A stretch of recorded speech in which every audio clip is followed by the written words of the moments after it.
Hello guys, नमस्कार। म गुरु कुमार शाह। म यहाँ अर्बन क्याफे एन्ड रेस्ट हो, बुध चौक, घराना 18बाट बोल्दैछु होइन। यो ठुलो पानी परिरहेको छ। एकजना दाइ पनि पर्खिराख्नु भएको छ कि सफारी या अटो आयो भने यहाँ चाहिँ भेटे पुल जानको लागि पर्खिराखिदिनुहुन्छ। ठुलो पानी पर्दैछ। म तपाईँलाई हजुरलाई भित्रको इन्टेरियरहरू के कसो छ हजुरलाई म यसो जानकारी गराउँदैछु। लु आउनु घुम्नु। पार्किङको पनि स्पेस छ यहाँ। पार्किङ स्पेस छ, प्लान्ट छ होइन। यहाँ भित्र आयो डीजेको अवस्था हाम्रो अनुपम भाइ, अनुप भाइ, मिना उहाँ चाहिँ हाम्रो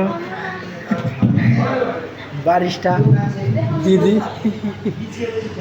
यहाँ हाम्रै भित्रको इन्टेरियर छ। यस्तो छ हाम्रो इन्टेरियर। कस्टमरहरू आएर मजाले खादिनुहुन्छ। एकदम पर्फेक्ट छ। यो हाम्रो राउन्ड गर्नुभएकोमा बसेर यसो फोटोसोटो खिच्दा पनि भयो।